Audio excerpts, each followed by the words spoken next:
가을이 깊어가고 있죠.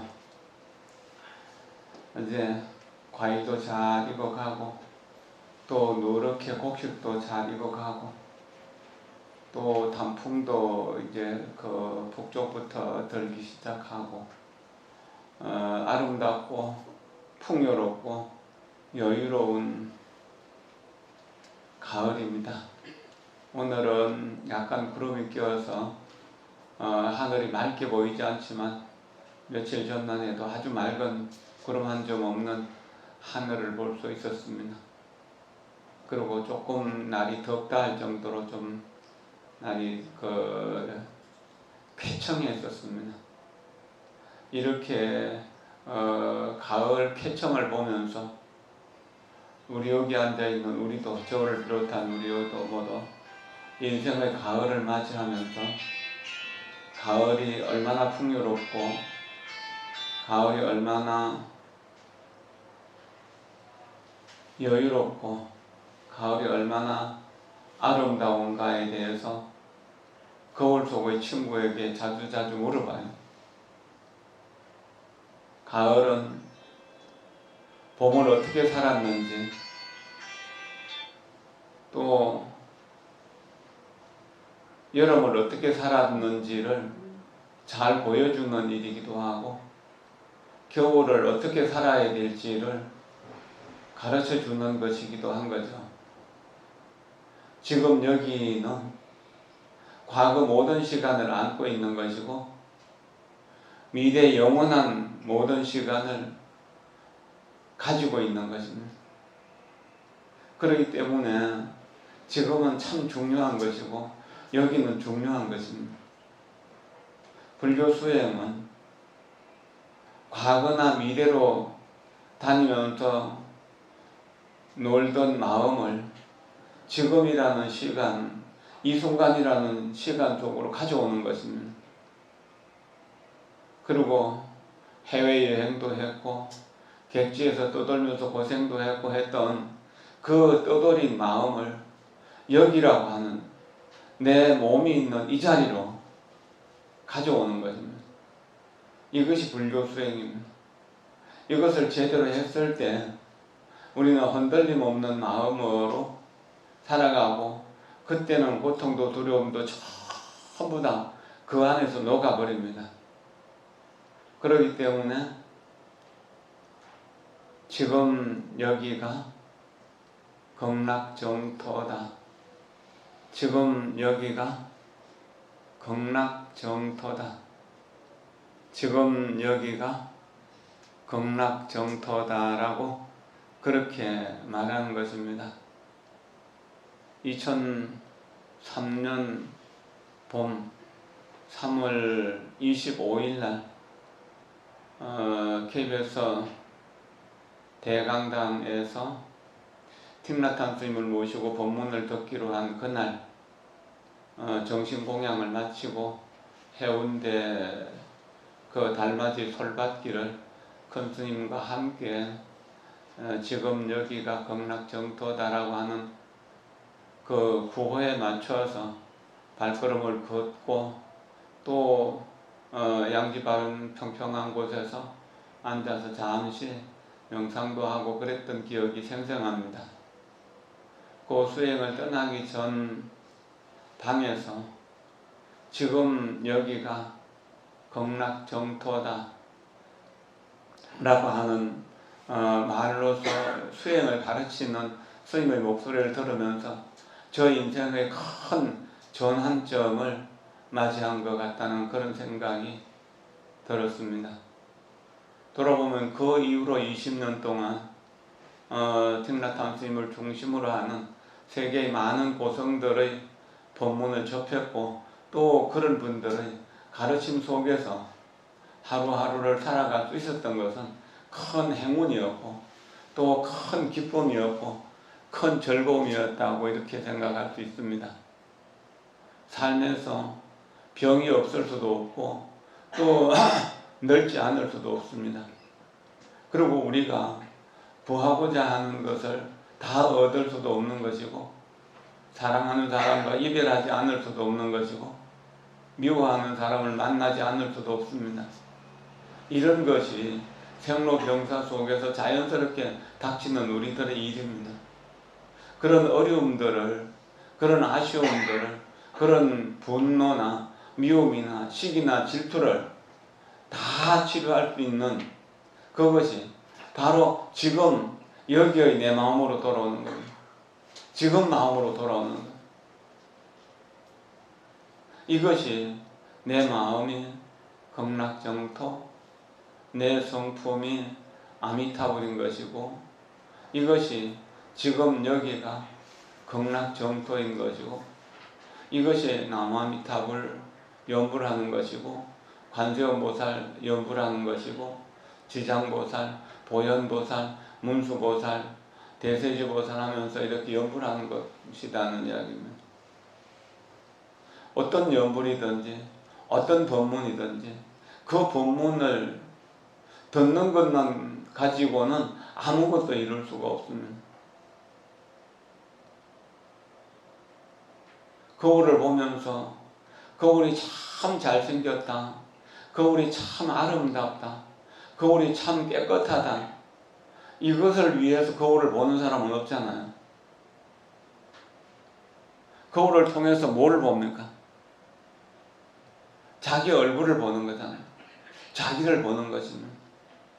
법문을 들으면서, 연불을 하면서, 화두를 하면서, 진언을 하면서, 수행을 하면서 모든 과정 속에서 그 모든 과정의 내용들이 전부 자기 자신을 비춰주는 거울이라고 합니다.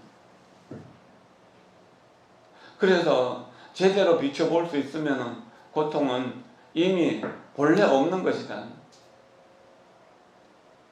그래서 오온 개공 도일체보액이라고, 오온을 비추어 보니 일체 고통의 원인이 되는 이 몸도 마음도 실체가 없는 것이다. 끊임없이 인연을 따라서 변하는 것이다. 그러니까 변하는 것이니까 그것은 진실한 것이 아니다. 이것은 환이고 꿈이고 물거품이고 그림자다, 이설이고 번개다, 무지개고 아지랑이라고 합니다.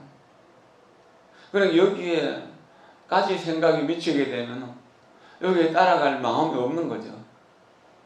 그럼 지금 머무는 거면, 그러니까 그거 꿈이 꿈인 줄을 알면은 꿈에 집착할 리가 없잖아요.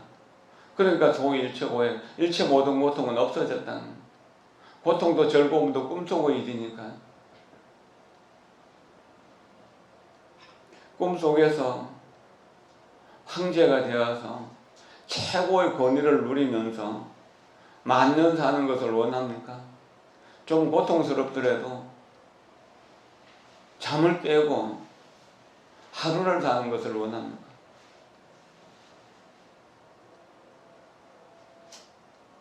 물론 꿈속에서라도 부귀 영화를 누리면서 살면 좋겠다고 생각하는 이들도 있겠죠. 이것이 전도 몽상이라고 하는 겁니다.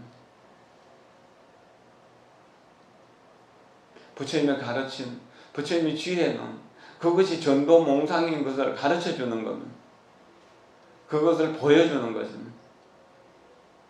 그러나 전도 몽상 속에서 살아가는 우리들은, 또한 이 속에서 헤매있는 우리들은 그 이치를 모르기 때문에 그 속에서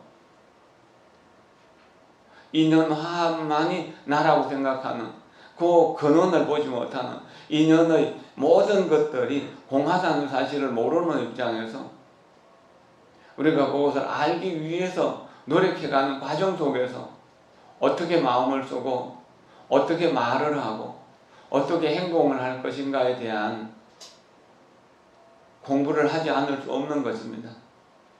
그래서 오늘은 틱나탐 스님의 성가 플림빌리지에서 일반 신도들과 스님들이 함께 지킬 수 있는 보살계라고 하는 14가지 플림빌리지 계율을 조금 읽으면서 설명해 드리려고 합니다. 이것은 그 순간순간 내가 나를 지금 여기로 데려가는 그런 가르침이라고 이해를 하신다면 이것을 이해하기가 쉬울 것입니다. 이 글자의 내용을 이해하는 것은 그렇게 큰 의미가 없습니다. 달을 가르쳐 주면은 달을 쳐다봐야지 손가락을 쳐다볼 필요는 없는 거잖아요. 배를 타고 강을 건너야지 배가 좋다고 뱃놀이만 하고 있을 필요는 없는 거잖아. 배에서 내리면 좋은 배를 탔든 나쁜 배를 탔든 아무 상관없어요. 목적지만 가면 되는 거잖아요. 근데 그걸 모르니까 우리는 작은 차를 타면은 초라해 보이고 크고 좋은 차, 비싼 차를 타면은 굉장히 위대해 보이는 것 같지만 실제로 우리가 목적지에 안전하게 데려다 준다면은 차가 1000cc든지 3000cc든지 5000cc든지 그게 중요할 건 아니잖아요. 이런 입장에서 이 가르침은 순간순간 우리를 지금 여기의 정토, 지금 여기가 극락 정토다라고 하는 것을 자각하게 해주는 가르침이라고 그렇게 이해하시면 좋을 것 같습니다.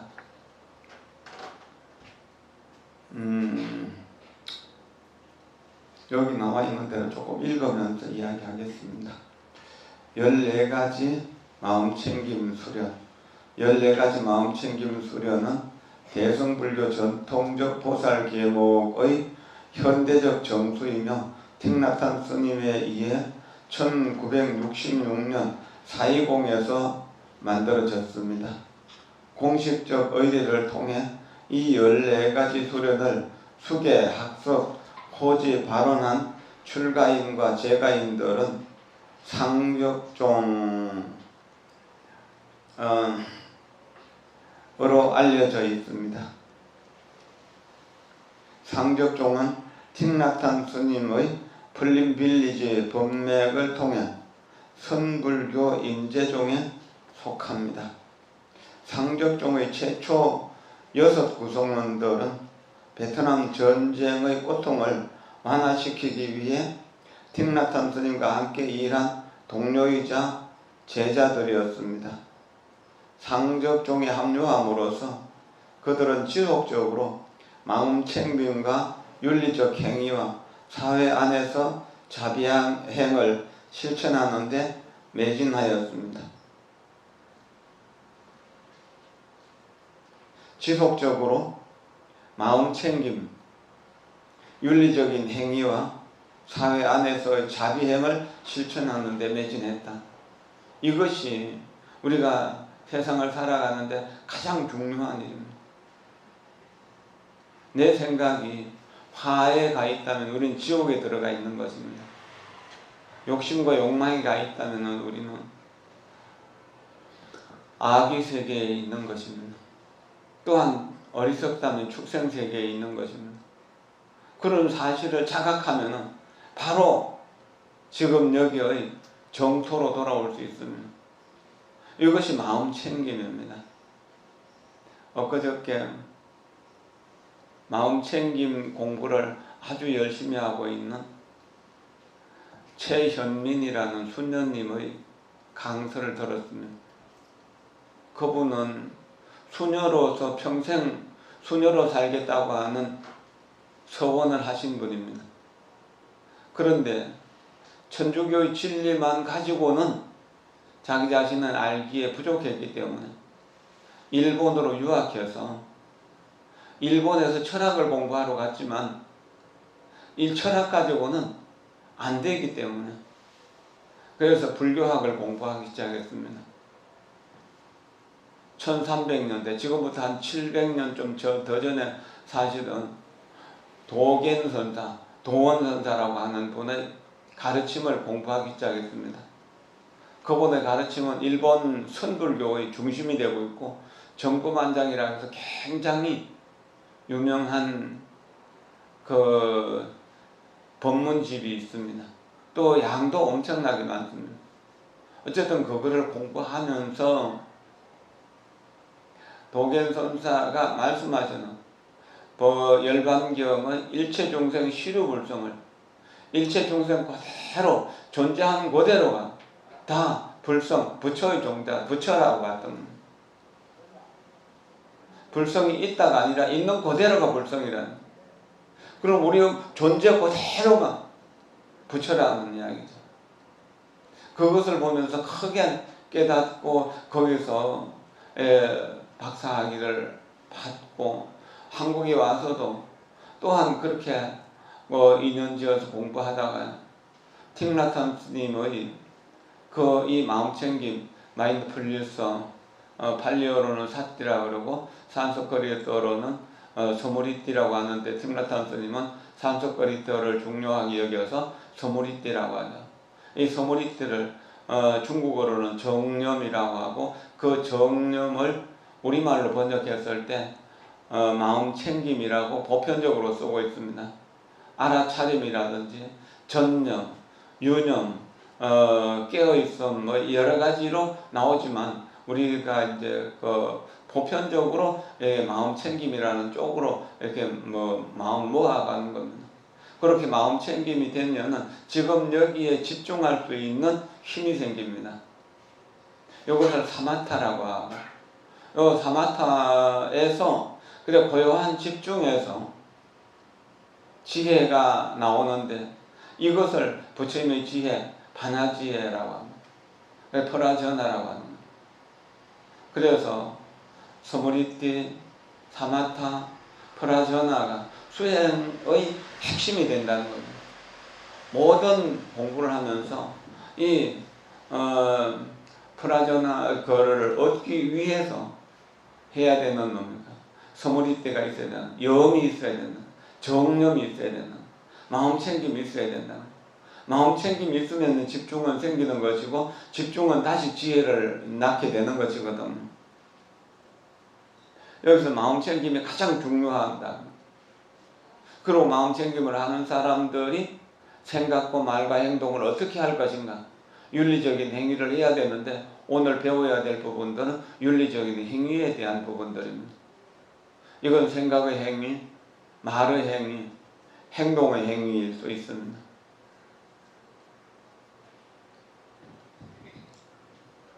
그리고 그렇게 된다면 자연스럽게 사회에 들어가서 사회의 고통을 치유할 수 있는 자비행을 실천할 수 있는 힘이 생기는 것입니다.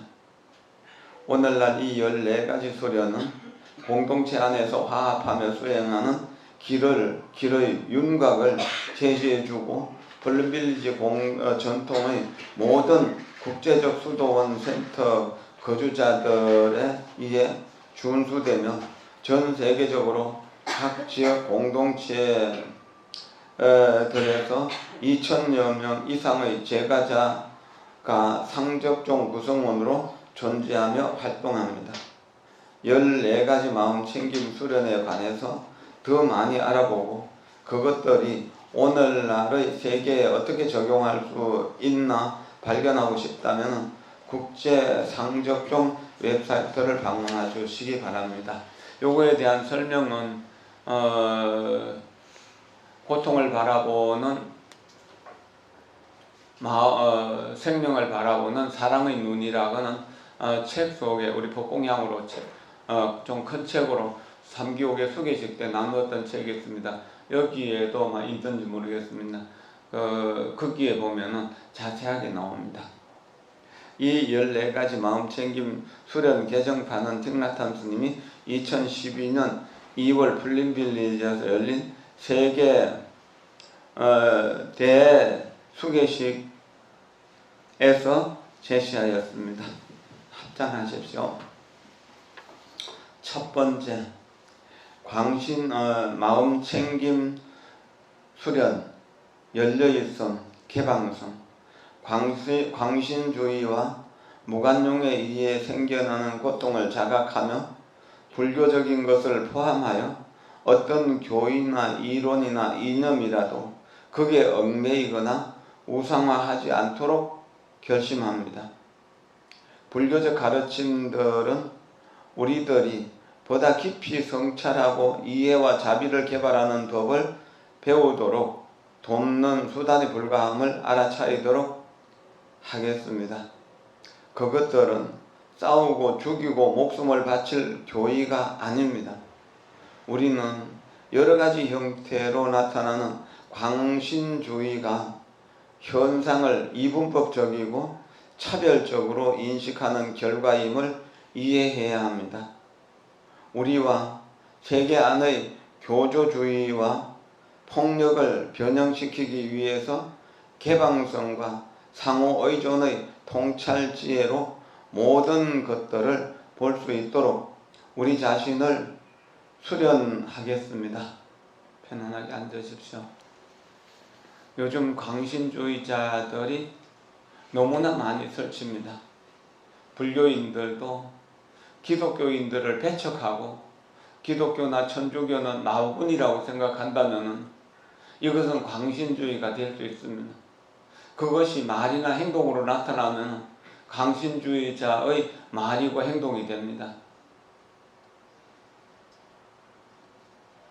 그러나 불교인들보다 기독교인들이 이런 부분에서 좀 많이 드러나 있습니다. 요즘 이제 조금 지성적이 되면서 조금 덜 나타나고는 있지만 이것은 굉장히 무서운 일입니다. 만약 기독교인들이 불교를 비방하고 헐뜯는다고 우리도 마주해서 싸워버리면 우리도 그 사람과 똑같은 사람이 됩니다.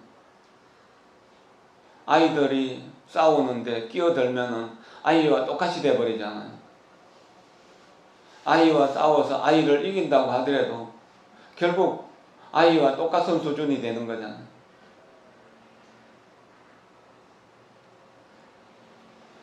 천주교 수녀들 또 기독교 목사들도 불교 공부를 깊이 하시는 분들이 있습니다. 또 대해스님이라고 하는 비구니 스님은 영화를 만드는 분인데 산상수훈이라는 영화를 만들어서 많은 사람들이 기독교와 불교를 새롭게 이해하는 그런 안목을 가질 수 있도록 됐습니다. 우리는 어떤 것이 제일 좋다고 해가지고 다른 모든 것을 버려서는 안 됩니다. 나는 과일 중에서 바나나를 제일 좋아해 해서 그 바나나만 먹을 수는 있습니다. 그러나 모든 사람들에게 바나나만 먹히고 다른 거는 안 먹인다면 어떻게 되겠습니까? 그거는 굉장히 무서운 독재가 되는 거잖아요. 바나나를 좋아하는 사람도 있는가 하면은 사과를 좋아하는 사람도 있고 배를 좋아하는 사람도 있고 감을 좋아하는 사람도 있잖아요. 그것이 잘못된 것이 아니다는 이야기입니다. 우리는 짜장면을 좋아할 수도 있습니다. 그래서 날마다 짜장면을 먹고 살 수도 있습니다. 그러나 모든 사람들이 짜장면만 먹고 살 수는 없는 거잖아요.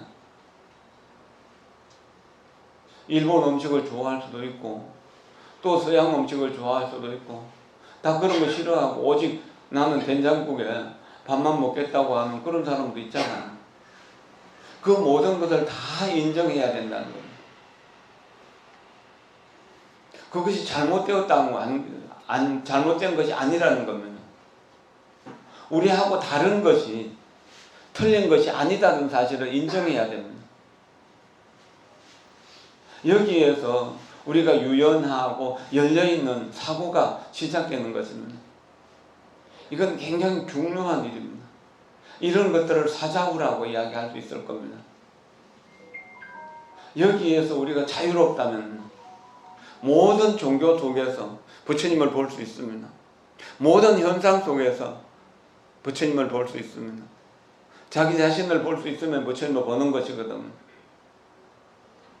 그렇지 않습니까? 그러나 여기에서 넘어가지 못하면 나는 우물 안에 갇혀가지고 우물이 바다라고 생각하면서 사는 사람하고 똑같이 돼버립니다. 우물 속의 개구리밖에 될 수가 없는 겁니다. 이제는 지구촌 시대입니다. 모든 것을 마음을 열고 받아들여야 됩니다. 눈을 크게 뜨고 다 보고 이해하기 위해서 노력해야 됩니다. 그걸 억지로 이해하려고 노력할 필요는 없지만 항상 자기 마음을 보고 있으면 어떤 상황 속에서도 자기 마음을 보고 있으면 그건 괜찮은 일입니다. 그것이 나쁜 일은 아닙니다.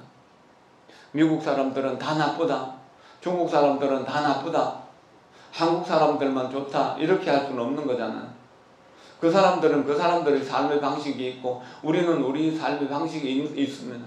철저하게 우리 삶의 방식을 지켜나가되 다른 사람의 다른 나라, 다른 세계의 삶을 부정할 필요는 전혀 없다는 겁니다. 그 속에서 항상 마음챙김이 될 수 있도록 그렇게 노력하는 것이 중요하다는 것입니다. 다시 두 번째 보겠습니다. 합장하십시오. 두 번째 마음챙김 수련, 견해에 대한 무집착. 견해에 대한 집착과 잘못된 인식에 의해 생겨나는 고통을 자각하며 좁은 마음을 지니거나 현재의 견해에 얽매이지 않도록 결심합니다. 견해에 집착하지 않음을 배우고 실천하며 집단 지성으로부터 이익을 얻을 수 있도록 다른 이들의 경험과 통찰 지혜에 열려 있도록 하겠습니다. 우리가 현재 가진 지식이 불변의 절대적 진리가 아님을 알아차립니다. 통찰 지혜는 지적인 지식의 축적보다는 자비스러운 경청과 깊게 들여다봄과 개념의 놓아버림을 실천 수행함으로써 드러납니다. 진리는 삶에서 찾아지므로 우리는 삶을 매 순간 우리의 안과 주위에서 관찰 주시하며 우리의 삶을 통하여 배울 준비가 되어 있겠습니다. 편히 앉으십시오. 공산주의는 공산주의자들이 제일이라고 합니다. 민주주의는 민주주의가 제일이라고 합니다. 기독교인들은 기독교가 제일이라고 합니다. 불교는 불교의 교리가 제일이라고 합니다. 그러나 서로 화목하게 지내면 그건 문제가 없습니다. 자기가 제일이라고 하면서 다른 것을 전부 부정함으로 인해 가지고 항상 전쟁터를 만들어 버립니다. 이분법적인 생각을 만들어내는 것입니다. 나는 남편과 다른 사람이다. 그러니까 남편은 틀렸다. 또 아내는 틀렸다. 자식은 틀렸다. 젊은 사람은 잘못하고 어른들은 다 잘한다. 뭐 이런 생각들도 다 그럴 수 있습니다. 우리는 5,000년의 역사를 가진 위대한 민족입니다. 그렇다고 해서 다른 사람들이 다 위대하지 못하다고 하는 것은 맞지 않는 것입니다. 교황이 위대하다면, 달라이라마 존자가 위대하다면 여기 있는 우리들도 위대하다는 겁니다. 우리들의 마음속에도 그런 분들의 성품이 그대로 있기 때문에 그분들도 과거에는 우리와 똑같은 인간이었기 때문에 이렇게 마음을 열고 하나에 집착하는 마음을 놓아버려야 됩니다. 하나에 집착함으로 인해 가지고 애정에 목말라 하는, 애욕에 목말라 하는 그런 쪽으로 빠집니다. 이것이 없으면 살 수 없다는 쪽으로 이렇게 되어버립니다. 또한 그것을 이루지 못할 때 두려움과 분노가 일어납니다. 아이들이, 중고생들이 시험 칠 때 그 휴대폰을 빼앗아 놓는다면 아이들이 손이 떨려갖고 시험을 못 볼 정도로 그렇게 중독되어 있다는 겁니다. 이런 중독된 마음을 풀어주는 겁니다. 모든 세계를 향해서 마음이 열려 있어야 된다는 겁니다. 이거는 정말로 중요한 일입니다. 몸은 여러 가지 인연으로 합해서 잠시 여기 생명이 주어져 갖고 있는 것처럼 보입니다. 그러나 이것은 몽환 토령입니다. 꿈이고 환이고 물거품입니다. 그림자입니다. 그러니까 여기에 집착하지 마십시오.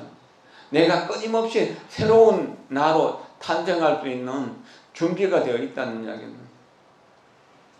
밝은 햇살 쪽으로 나오면 밝아지고 화려하고 환한 아름다운 꽃밭으로 나오면 아름다워질 수 있습니다. 시궁창 같은 어두움 속에서, 더러움 속에서 그냥 잊지 마십시오.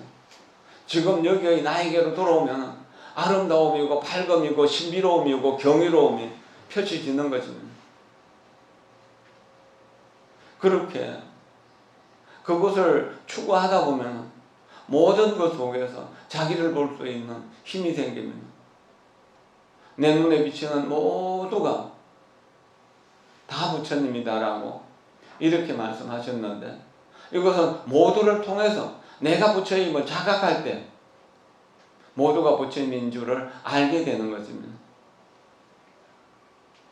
기독교인을 보든 천주교인을 보든 저 이슬람을 보든 어떤 종교를 보든 어떤 사상을 보든 어떤 이념을 보든 그거를 통해 가지고 그것을 반면교사로 해서 그걸 거울로 삼아서 자기의 본래 모습을 보도록 노력해야 된다는 것입니다. 쉽지 않지만 우리는 그렇게 할 수 있는 것입니다. 다시 합장하십시오. 세 번째 마음챙김 수련, 생각의 자유.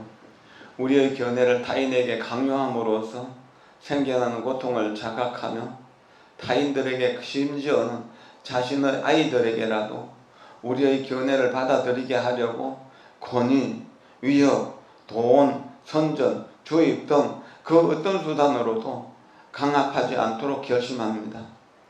우리는 타인들이 다를 수 있으며 무엇을 믿고 결정할지 선택할 수 있는 권리를 존중하겠습니다.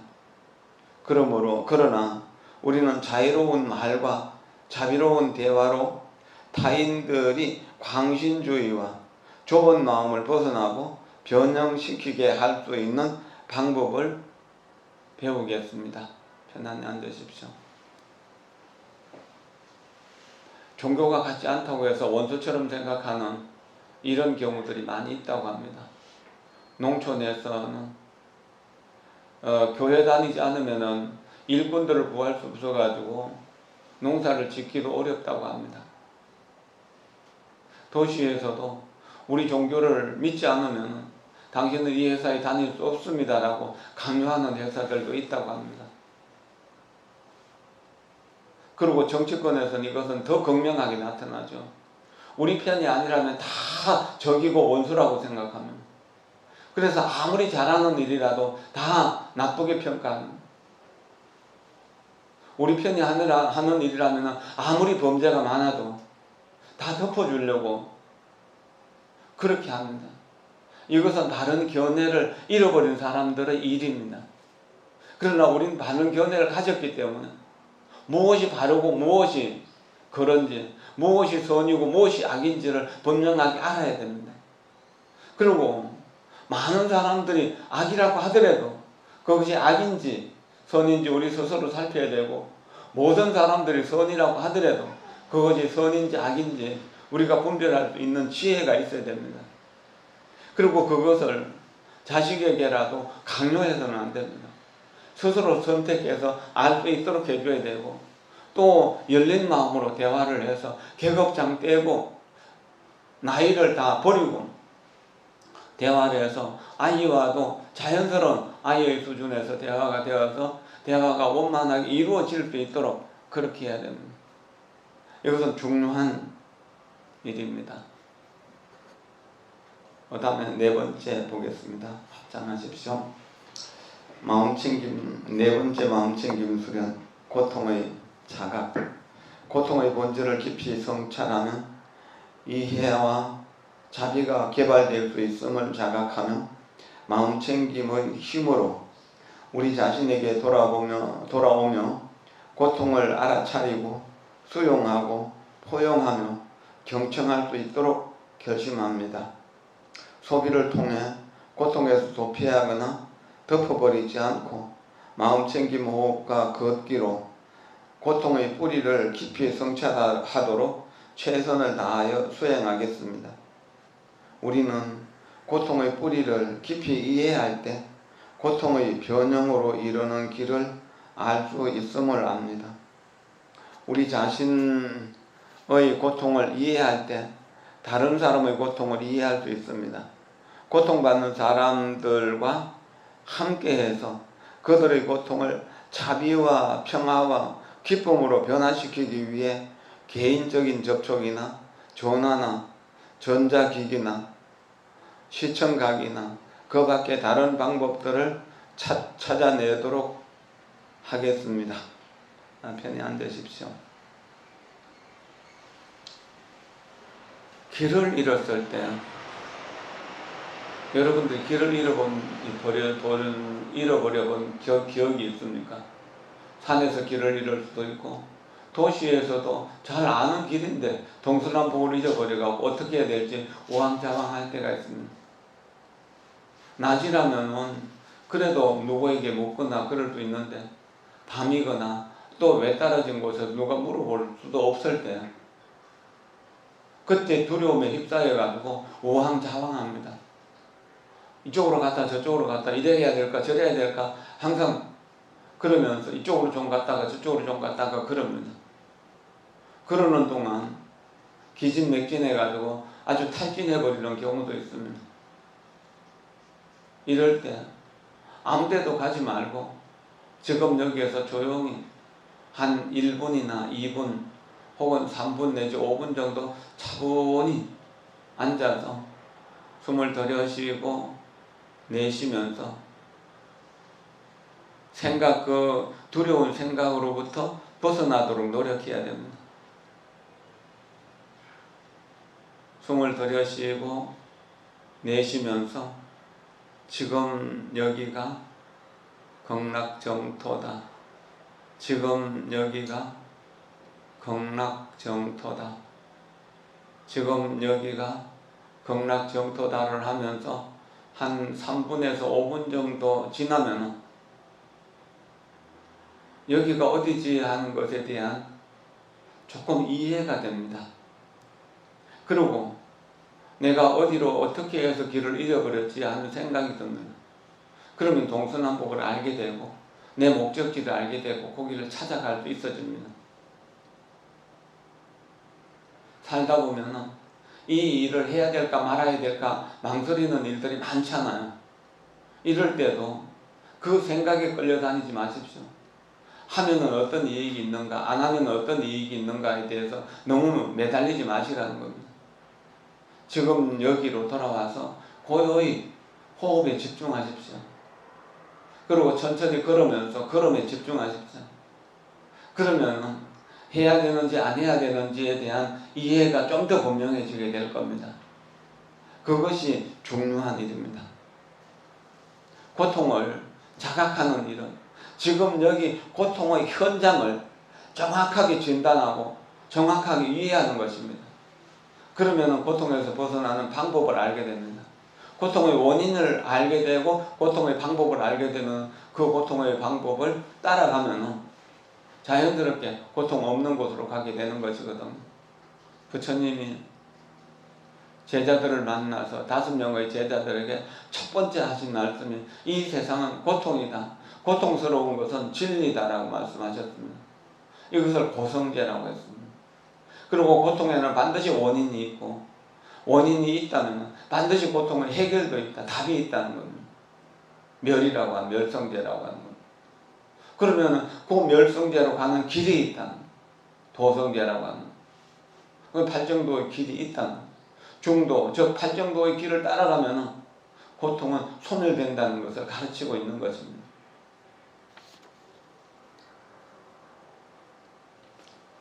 그 다음 또 보겠습니다. 합장하십시오. 다섯 번째 마음챙김수에 진정한 행복은 평화, 굳건함, 자유, 자비에 뿌리하고 있음을 자각하며 수천만의 사람들이 굶주리고 죽어가는 동안 부를 축적하지 않으며 또 우리를 더 큰 고통과 절망으로 이끌 수도 있는 명예, 권력, 부 혹은 감각적인 쾌락에 우리 삶의 목표를 두지 않도록 결심합니다. 우리의 몸과 마음을 기르기 위해 음식, 감각, 지각, 의식을 어떻게 섭취하고 가져야 할지 깊게 성찰하여 수행하겠습니다. 도박이나 알코올이나 마약이나 혹은 우리 자신과 집단의 집합의식에 유해함을 가져오는 산물들, 예를 들면 특정 웹사이트나 전자게임, 음악, TV 프로그램, 영화, 잡지, 책과 대화들을 기피하도록 결심하겠습니다. 우리의 몸과 의식, 그리고 나아가 우리 가족과 사회와 지구가 속한 집단체와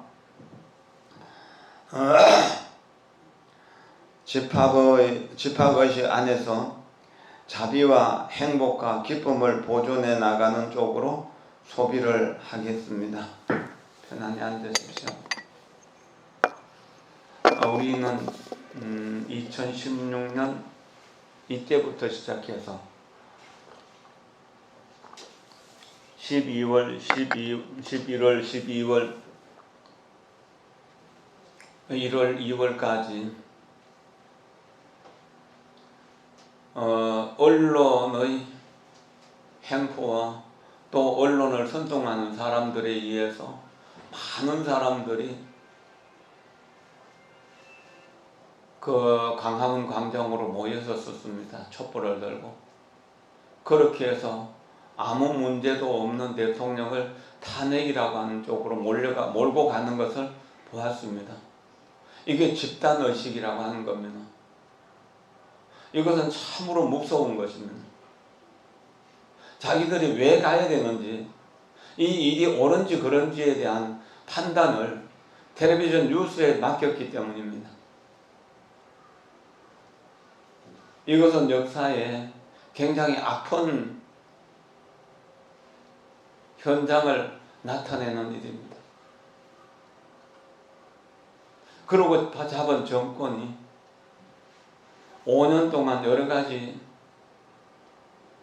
합리적이지 못한 결정들을 했고 우리 국민들은 실망을 했었습니다. 그래서 5년 만에 정치하고는 아무 상관도 없던 한 사람을 대통령으로 만들었습니다.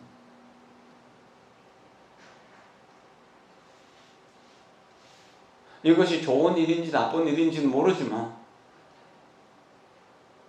진정으로 행복과 평화와 자유를 위해서 정치를 했다면 5년 만에 정권을 내놓지는 않았을 것입니다. 정신을 차리고 내가 어디를 가고 있는가, 무엇을 하고 있는가를 생각해야 됩니다. 필요한 것은 많지 않으나 갖고 싶은 건 많은 것, 이것이 인간의 마음입니다. 필요한 것은 많지 않지만 갖고 싶은 것은 너무나 많습니다. 이것이 고통의 원인입니다. 이것을 욕심이라고 합니다. 이것이 정권에 대한 욕심이든 쾌락에 대한 욕심이든 경제에 대한 욕심이든 이 세상은 욕심으로 얼룩져 있기 때문에 고통이 쉽게 사라지지 않습니다. 그래서 팔만대장경, 이거 뭐라고 했습니까? 예, 욕심 버려라. 모든 사람들에게 이 욕심 버려라라고 하는 말은 두고두고 우리가 생각해 봐야 될 일입니다. 다음 한 번만 더, 하나만 더 하고 나머지는 다음 시간에 해야 됩니다. 6번째, 마음챙김 수련. 화 보살피기. 화는 소통을 가로막고 고통을 야기함을 자각하며 화가 일어날 때 그 화의 기운을 보살피며 우리 의식 안에 깊이 자리한 화의 씨앗들을 알아차리고 변형시키도록 하겠습니다. 화가 드러날 때 행동하거나 어떤 말을 하지 않고 우리의 화를 알아차리고 포용하며 깊이 들여다보기 위해 마음챙김 호흡이나 걷기를 하도록 결심합니다. 화의 뿌리는 우리 바깥에 있지 않고 우리의 잘못된 지각과 자신 및 타인의 고통에 대한 이해 부족에 있음을 압니다. 무심함에 대해 성찰로 인해서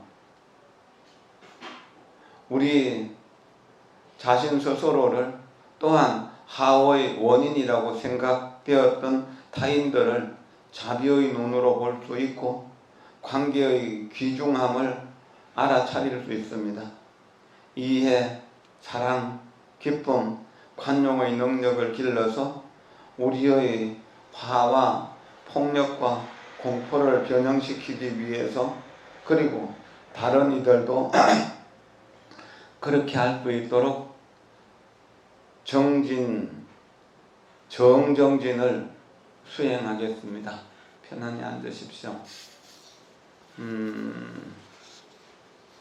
세상은 끊임없이 변하고 우리가 변화에 따라갈 수 있는 마음이 열려있지 않기 때문에 내 생각대로 안 되는 일들이 너무나 많습니다. 내 생각대로 안 되는 일을 되게 하려고 화를 낼 때 우리는 많이 상하게 됩니다. 마음도 상하고 몸도 상합니다. 그런 것을 우리 경험해 봤잖아요. 한번 누구를 많이 미워하고 화를 많이 내고 나면은 몸살이 나고 그러는 걸. 화는 우는 아기와 같습니다. 내 마음 속에서 일어나는 화도 우는 아기이기 때문에 아기를 달래듯이 달래줘야 됩니다. 다른 사람이 나에게 화를 내게 할 때 그 사람 역시 다른 곳에서 또한 화의 기운을 가지고 왔습니다. 울고 있는 아이를 안고 왔다는 이야기입니다. 그래서 그 아이가 그 친구를 통해서 이렇게 이제 울음소리를 내게 만듭니다. 우리는 우리 주변에 갑자기 쓰러지는 사람을 보면은 그 사람을 도와주고 싶어 하는 마음이 생기죠. 그래서 부축해서 병원으로 데려가거나 인공호흡을 해서 살리거나 그런 걸 하잖아요. 화나 있는 사람도 나에게 화를 부추기는 사람도 그렇게 갑자기 아파서 쓰러진 환자라고 생각해 보세요. 그럼 미움이 생기겠습니까? 오히려 도와주고 싶은 동정심이 생기는 거죠. 연민심이 생기는 거죠. 이렇게 해서 나를 부정적으로 보는 사람을 연민의 마음, 동정의 마음으로 보려고 노력해야 됩니다. 이게 참 어려운 일이지만 그것이 참 중요한 일입니다. 여기 이제 자비의 눈으로 세상을 보는 것입니다. 나를 고통스럽게 한 사람의 고통을 보는 것, 이것이 중요하다는 겁니다. 근데 내 고통만 보고 상대편의 고통을 보지 못하기 때문에 서로 싸움은 커지고 나중에는 치료할 수 없는 병을 가슴에 안고 살아가는 거거든요. 또한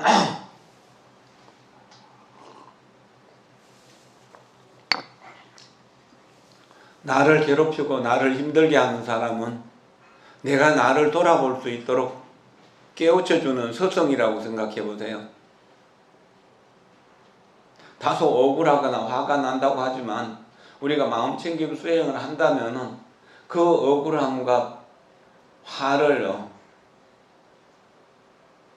이건 내가 지어서 내가 받는 것이라고 생각할 수도 있고 나를 화나게 해준 사람이 화를 자각하도록 깨우쳐주는 서성이라고 생각할 수 있습니다. 그런다면 그 사람에 대한 미움보다는 고마운 마음이 더 클 겁니다. 물론 지금 이것을 하라고 한다면 무리 있겠죠. 그러나 한번 생각해 보세요. 고맙게 생각할 때와 또 불쌍하게 생각할 때 집안이 더 평안할 것인가, 내 마음이 더 편안할 것인가, 아니면 화를 내갖고 그 사람을 때리거나 욕하거나 야단칠 때, 아니면 그 사람과 냉전해갖고 며칠간 말 안 하고 지낼 때 그때 더 행복한가요? 어떤 것이 더 행복한 건지, 우리는 행복을 원하는지 아니면 불행을 원하는지, 고통을 원하는지, 외로움을 원하는지 한번 생각해 보세요. 여기는 다 대보살들이라서 아마 부부싸움 해본 경험이 뭐 없겠지만, 부부싸움을 하고 냉전하고 있을 때 친정에 가 있던 친구 집에 가 있던 간에 전화가 오거나 문소리가 들리면 남편이 나 데리러 오는 소리가 아닌가 하고 그쪽에 관심 집중돼 있다고 그렇게 고백하는 분들 이야기를 많이 들었거든. 모든 상황 속에서 자기 스스로 마음 챙김이 이루어질 수 있도록 그렇게 하는 것은 중요합니다. 6가지를 공부했고 8가지는 다음 시간에 10월달, 11월달, 음력 이제 9월달이니까 음력 10월달에 결제 전에 다시 한번 공부하도록 그렇게 하겠습니다. 이 2년 공덕으로 여러분들 모두가 부처님의 씨앗을 길러서 부처님이 될 수 있기를 진심으로 기원하고, 여러분 모두를 존경하고 사랑하며 여러분 모두가 행복하기를 기원합니다. 고맙습니다. 감사합니다.